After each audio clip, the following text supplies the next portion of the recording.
Welcome welcome welcome. সবাই কেমন ছিলেন গোটা সপ্তাহ জুড়ে? হ্যাঁ, যারা দেখছেন তাদের মধ্যে সবার হয়তো ভালো যায়নি গোটা সপ্তাহ।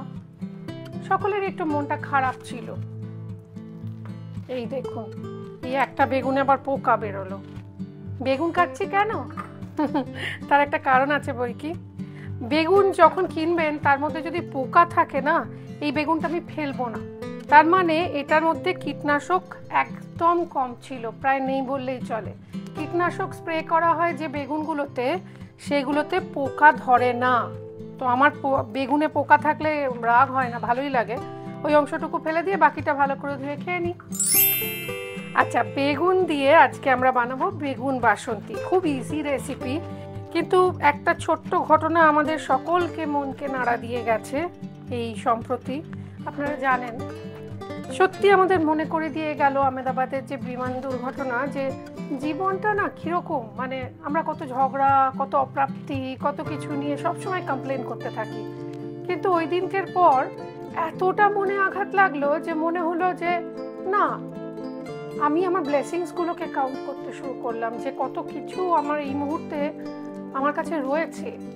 অপ্রাপ্তির থেকে প্রাপ্তির ভার দেখবেন অনেক অনেক বেশি। বেগুনটা পোকা আছে, এই অংশটা আমরা ফেলে দেবো। ফেলে দেবো কিভাবে? এইভাবে কেটে এই অংশটা একদম বাদ। এটাকে ভাজা করেই খেতে হবে, উপায় নেই। আমার বাড়িতে, বাপের বাড়িতে আর কি, ছেলেরা সবাই বাজার করতো, মেয়েরা খুব একটা বাজার করতে দেখা যায়নি কোনো দিনই। মা জেঠিমা কাউকেই দেখিনি। কিন্তু বাজার করতে গিয়ে সেজো জ্যাঠা এরকম পোকাওয়ালা বেগুন নিয়ে আসতেন। বেগুন কি করে বুঝবেন ভালো কি ভালো না, সেটা আমাকে সেজো জ্যাঠা শিখিয়েছিলেন। এরকম কান দিয়ে টিপে যদি ফটফট করে আওয়াজ হয় তাহলে নাকি ভেতরে পোকার বাসা আছে, তার মানে দ্যাট ইজ গুড, মানে উইদাউট কীটনাশক রয়েছে। সেটাকে জাস্ট একটু ফেলে, মানে চচ্চড়ি তরকারিতে দেওয়া যেতে পারে। আর যদি ভাজার বেগুন খেতে চান তাহলে বেগুনটাকে হাতে নিয়ে এরকম করে ওজন করে দেখতে হবে, মানে আন্দাজে যতটা, মানে এইটা দেখে যতটা ওজন মনে হচ্ছে তার থেকে ওজনটা কম হবে। বেগুনটা কিভাবে কাটছি দেখুন, এইভাবে, মানে যাতে উপরের অংশটুকুও থাকে কিন্তু মশলাটা যাতে ঢোকে, এইভাবে বেগুনটা কাটছি। এইভাবে চার ফালা হবে কিন্তু বেগুনটা গোটাই থাকবে এরকম, ঠিক আছে? এটা জলে ডুবিয়ে দিলাম। আমার কাছে ধোয়াই ছিল, শুটিং করব বলে কোনো জিনিস এরকম থাকে না, পরিষ্কার পরিচ্ছন্ন করেই রাখা থাকে। তো আমরা যেটা করব, ফ্রাইং প্যানে সর্ষের তেল গরম করতে দেব। এটা সর্ষের তেলে ভালো হয়, যে বাসন্তী রঙটা না, ওটা সর্ষের তেলে, ওটা সাদা তেলে জমবে না। বেগুন জানেন, আমি যখন মানে সব রকম পাঁচমিশালি সবজি বানাবেন, যারা নতুন রাঁধুনি, মানে আমার যেটা হতো সেটাই আপনাদের বলছি, সেটা হচ্ছে যে বেগুন সবসময় তেল শুষে নেয় চো করে। তাই জন্য সব, যদি পাঁচমিশালি সবজি করতে গিয়ে বা শুক্তো করতে গিয়ে বা যে কোনো সবজি করতে গিয়ে অন্য সবজিগুলো আগে ভেজে নেবেন, লাস্টে বেগুন ভাজবেন। কারণ বেগুন তেল শুষে নেবে চো করে, আবার রান্নায় দিলে সেই তেলটা ছেড়েও দেবে। সুতরাং সেই আন্দাজে আমরা তেলটা গরম করতে দিলাম। ততক্ষণ একটা মশলা বানিয়ে নেব। সিম্পল মশলা, মানে আমরা নেব একটু হলুদ গুঁড়ো, শুকনো লঙ্কার গুঁড়ো, এতে কোনো অন্য মশলাই লাগে না, শুধু এইটা দিয়েই হয়ে যাবে। আর নুন। আমি যেমন বেগুনটা ভাজার সময় এটা নিজে করে দেখেছি, খুব ভালো হয়, আপনারাও ট্রাই করতে পারেন। একটু জিরে গুঁড়ো, এটা দেয় না, এই রেসিপিটার মধ্যে নেই, কিন্তু আমি দিয়ে দেখেছি ভালোই হয়। এই যে গুঁড়ো একটা ড্রাই মশলা করলাম, এটাকে আমরা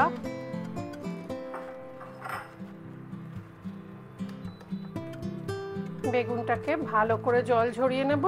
ধোয়া হয়ে গেছে, মুছে নেব একটু পরিষ্কার করে নিয়ে। বেগুনের ভেতরে ভেতরেই মশলাটা দিয়ে দেবো, এই দেখুন এইভাবে। গায়ে মশলা মাখালে কিন্তু সে মশলা ছেড়ে যাবে, ভেতরে এইভাবে মশলাটা মাখাবো আর এইভাবে ভাজতে দিয়ে দেবো।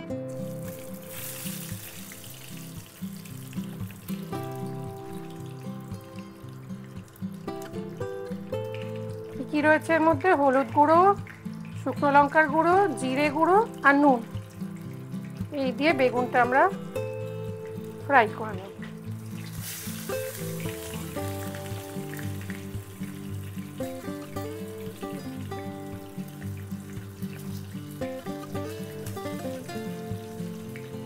উল্টে দেব, সব দিকটা যেন সমানভাবে ভাজা হয়।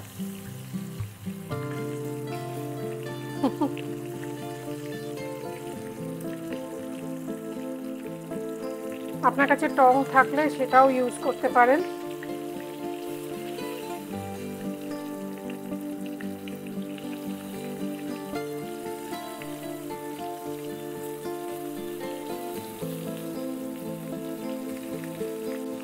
এটা ভাজা হতে হতে আমরা একটা মশলা বানিয়ে নিই, চলুন।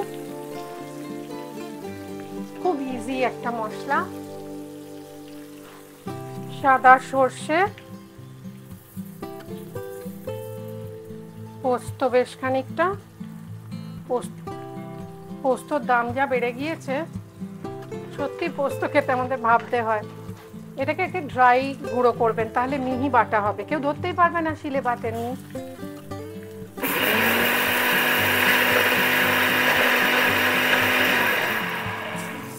দুটো কাঁচা লঙ্কা,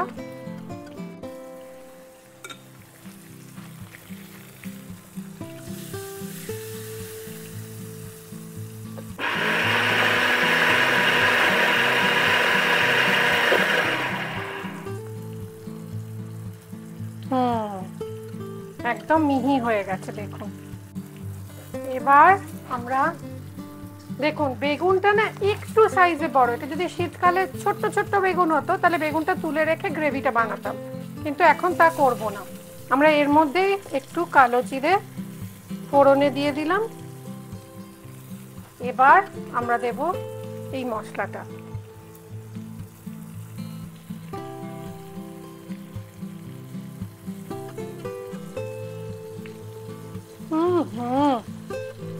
যা ভালো গন্ধ বেরিয়েছে কি বলবো।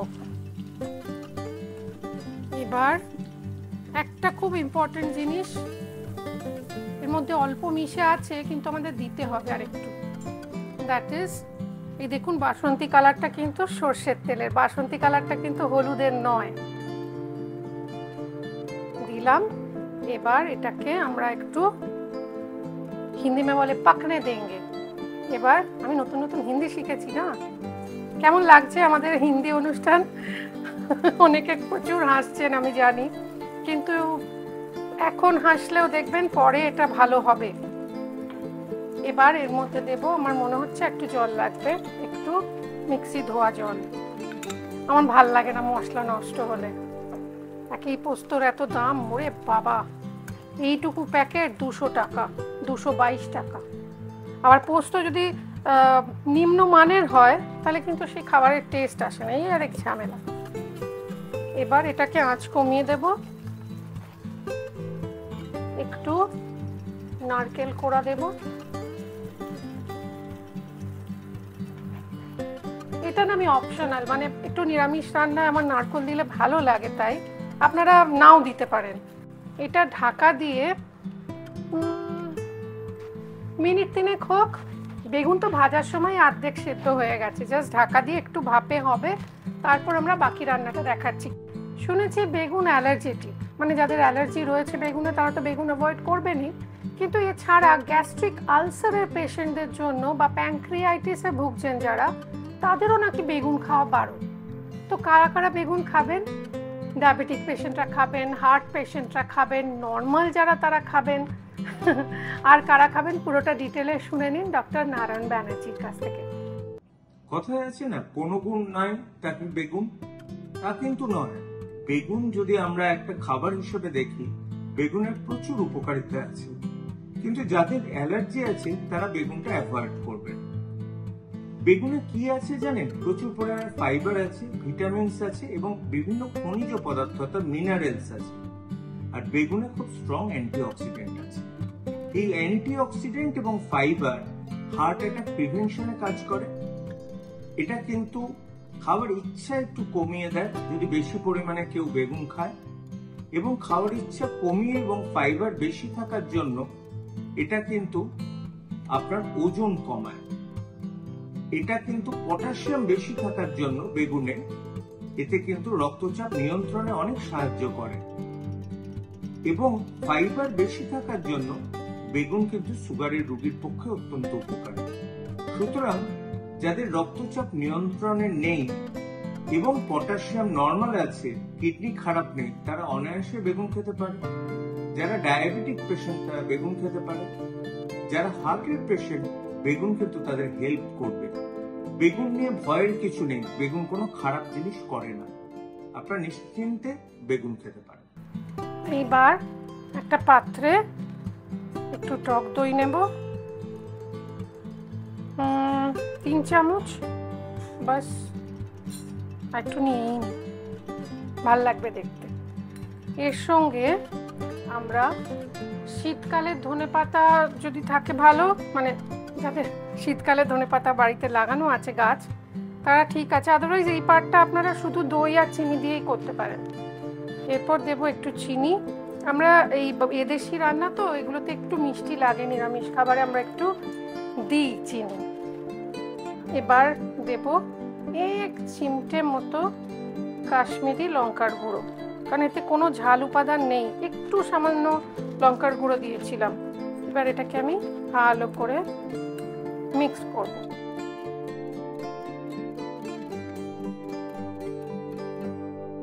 এবার কড়াইয়ে মানে ফ্রাইং প্যান রেডি। এর উপর আমরা প্রত্যেকটা বেগুনের উপর যাতে একটু করে থাকে, একটু দেখুন বাটির মধ্যে রেখে দিয়েছি ফর গার্নিশিং। এবার এটাকে আমরা গরমা গরম সার্ভ করে দিতে পারি। It is ready to serve. কিভাবে সার্ভ করবেন চলুন দেখাই। এবার একটা ফ্ল্যাট হাতা নেবেন, নিয়ে একটা একটা করে বেগুন আমরা সার্ভ করে দেবো। দেখুন একদম তুলতুলে হয়ে গেছে, মাখনের মতো, একটা গায়ে আরেকটা।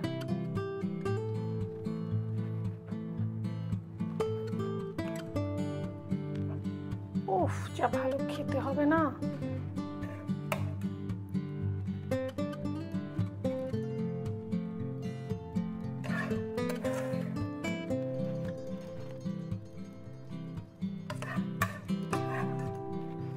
একটা শুকনো লঙ্কা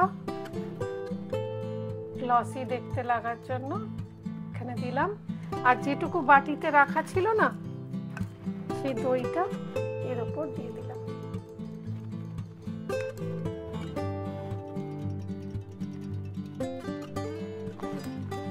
যেরকম খুশি আপনি সেভাবে সাজিয়ে দিন।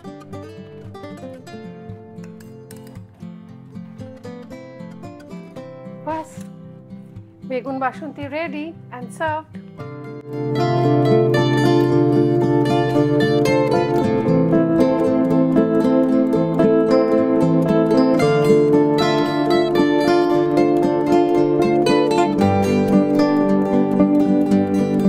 আপনারা এসে গেছেন না? খুন্তিতে যেটুকু লেগে আছে ওটুকু আপনারা ছাড়তে পারবেন না, দ্যাটস আ প্রমিস। আবার চলে আসবো আমি সুদীপার সংসারের নতুন রেসিপি, নতুন এপিসোড নিয়ে আপনাদের জন্য আগামী সোমবার। মনে রাখবেন এবার থেকে সুদীপার সংসার সপ্তাহে 3 দিন, অ্যাকচুয়ালি 2 দিন, সোমবার আর শনিবার, আর মাঝখানে বুধবার আমরা বাঙালি রেসিপি দেখাচ্ছি হিন্দিতে, মানে যাতে বাঙালির রান্না বেশ অবাঙালিদের কাছেও পৌঁছে যায়। 3 দিন 3টে এপিসোড দেখতে ভুলবেন না। আজকের এপিসোড যদি ভালো লাগে তাহলে কমেন্ট বক্সে কমেন্ট করে জানান আরও কি কি দেখতে চান, এবং প্লিজ আপনাদের যে WhatsApp group, family group, friends group, সেখানে একটুখানি শেয়ার করে দিন, দ্যাটস অল। এটাই একটা ছোট্ট রিকোয়েস্ট। সোমবার নিয়ে আসছি দুর্দান্ত একটা ঝিঙের রেসিপি। আপনারা চেয়েছিলেন না ঝিঙে দিয়ে একটা সুন্দর কিছু বানাতে? চলুন বানাবো ঝিঙের রেসিপি আগামী সোমবার।